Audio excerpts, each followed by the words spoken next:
En septembre dernier, j'ai reçu chez moi 3 gros cartons qui contenaient 200 exemplaires de mon roman. Je vous raconte tout ce qu'il m'a fallu faire pour que mon livre existe.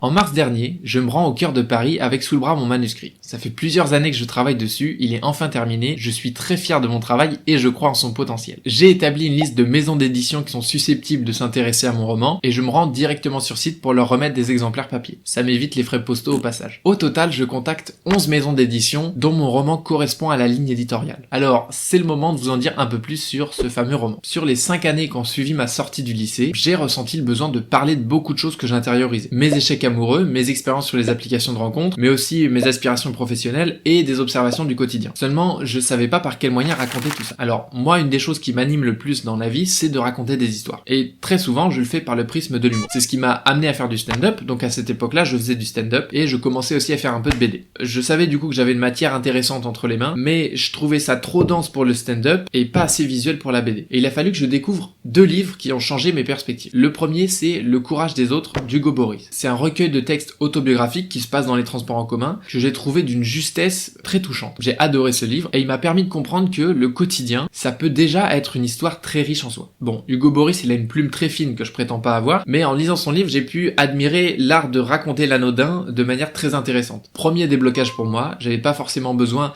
ni d'un antagoniste, ni d'un élément perturbateur, ni d'une résolution pour avoir un récit intéressant. Le second livre que j'ai découvert, en fait, c'est plusieurs romans, c'est les romans de Fabrice Caro. Fabrice Caro ou Fab Caro, c'est un auteur que je connaissais par la BD, ses BD me faisaient beaucoup rire et donc j'ai lu ses romans. Et ça a été un choc pour moi de réaliser qu'on pouvait éclater de rire devant un texte. Je pense que j'avais jamais vraiment mesuré le pouvoir humoristique d'un livre avant de lire les romans de Fab Caro et ça a été une révélation et un second déblocage. Un roman peut être un excellent médium humoristique. Donc à partir de là, j'ai mis en forme tout un tas de notes que j'avais accumulées au fil des ans sur mon téléphone pour créer l'histoire d'Axel, un étudiant en cinéma qui veut devenir acteur et qui patauge dans les relations amoureuses modernes. Le rôle du pitre, du coup, c'est ça. Sur les 11 éditeurs que j'ai contactés, 3 m'ont répondu. Le premier retour m'indiquait que mon roman avait des qualités, mais pas suffisamment pour que cet éditeur-là s'engage à le publier, et aussi il me prévenait qu'un autre roman assez similaire venait de paraître. Le deuxième retour, c'était un refus plutôt cordial, on a lu votre manuscrit et on va pas vous éditer. Et le troisième retour, c'était aussi un refus, mais encourageant dans le sens où la maison d'édition me disait qu'elle n'allait pas être celle qui éditerait mon livre, mais que d'autres pourraient le faire, et que sinon je pouvais envisager l'auto-édition. L'auto quoi ?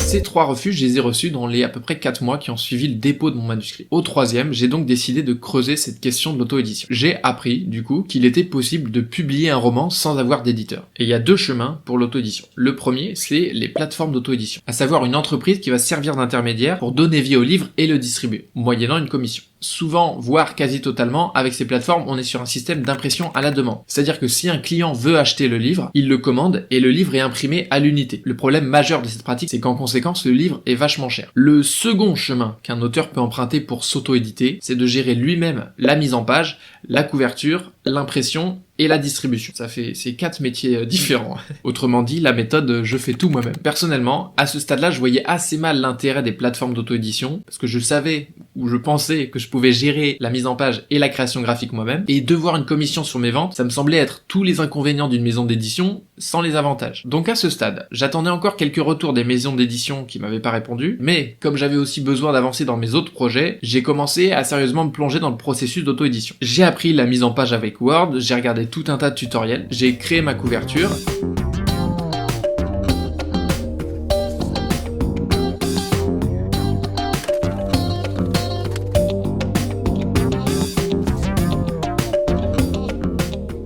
Et j'ai recherché des imprimeurs. Dans le même temps, puisque j'avais quand même reçu 3 refus d'éditeurs, et j'avais aussi les retours de ma maman et de 3 autres lecteurs de mon entourage, j'ai retravaillé mon manuscrit 5 fois au total. J'ai réécrit des chapitres, j'ai modifié 2-3 trucs, et au bout de 5 versions, je savais que j'avais entre les mains le produit final. Toujours dans cette idée d'auto-édition, j'ai fait un petit business plan.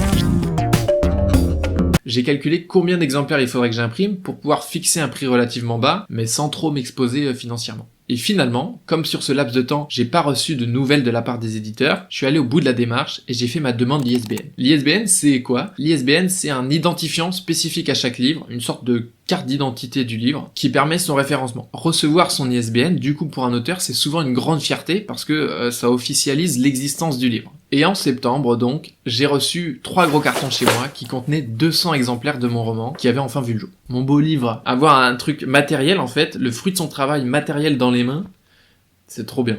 Je t'aime, petit livre. J'ai examiné les 200 exemplaires un à un pour vérifier qu'ils étaient en bon état et qu'il n'y avait pas de défaut d'impression. Les maisons d'édition que j'ai contactées n'avaient pas cru en moi, alors je venais d'investir près de 700 € de mes économies personnelles pour donner vie à mon projet. Il me restait une chose à faire pour officialiser mon livre, c'est le dépôt légal à la BNF, la Bibliothèque nationale de France. En fait, tous les livres qui voient le jour doivent être déposés en un exemplaire à la Bibliothèque nationale de France pour venir s'inscrire et être référencés dans l'immense collection des ouvrages existants. J'ai annoncé la publication de mon roman sur mon compte Instagram et j'ai mis le livre en vente sur mon site web. J'ai fait un petit nombre de ventes auprès de mes proches et dans les semaines qui ont suivi, j'ai commencé à recevoir de très bons retours. Honnêtement, ça m'a mis en confiance. Et à ce moment-là, je pensais avoir fait les 3/4 du chemin. Mais en fait, je me trompais pas mal.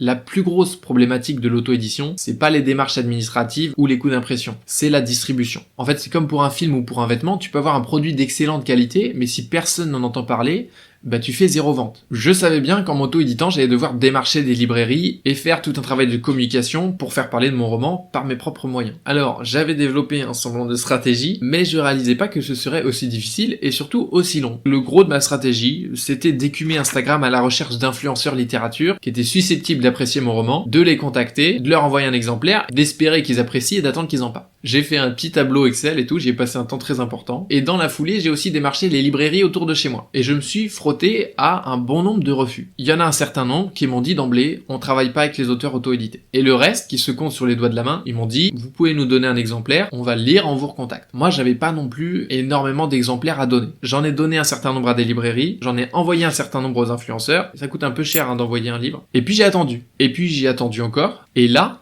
j'ai attendu. Et après seulement, j'ai attendu. Je suis content de cette blague, je trouve que c'est marrant. Ce que j'ai fait aussi dans ce laps de temps-là, c'est que j'ai publié mon roman en format e-book sur les grosses plateformes e-book, à savoir Kobo, Kindle et Google Play Books. Malheureusement, à ce jour, je n'ai toujours fait aucune vente en e-book. Il faut faire parler de soi et c'est pas... Eh oh!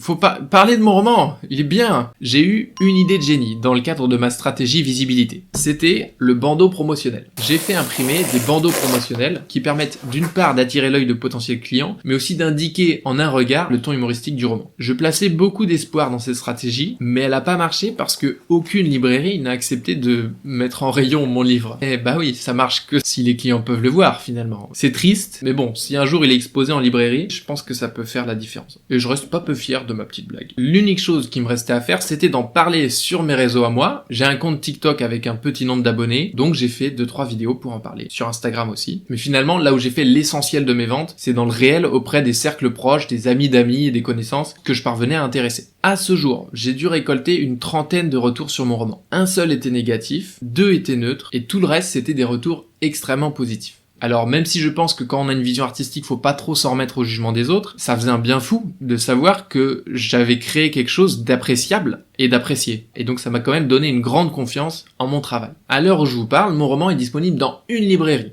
Par le biais d'un ami, paf, j'ai réussi à être mis en rayon. J'attends toujours, après de nombreux mois, les retours d'influenceurs que j'ai contactés et des librairies à qui j'ai laissé mon roman. Il y a une influenceuse qui a publié un post sur mon roman, franchement très élogieux et très flatteur, parce qu'elle l'a beaucoup apprécié. Malheureusement, ça n'a pas déclenché de vente parce qu'elle a une communauté relativement modeste, mais je l'en remercie grandement. Donc avec tout ça, j'ai bien compris que malheureusement, il fallait pas trop compter sur les autres et toujours continuer à porter ses projets à bout de bras quand on s'engage dans ce genre d'entreprise. Donc c'est ce que je vais continuer de faire, et j'ai d'autres idées de communication pour parler du roman. Sachez que j'en suis très fier et je pense qu'il peut plaire à énormément de monde. C'est un reflet humoristique de l'état d'esprit d'un jeune homme de ma génération. Si vous aimez mon humour et le contenu que je crée, vous devriez aimer le rôle du Pit. Il est donc disponible à la petite librairie à Puteaux, sur mon site web, felixguigne-enligne.fr et sur les plateformes e-book.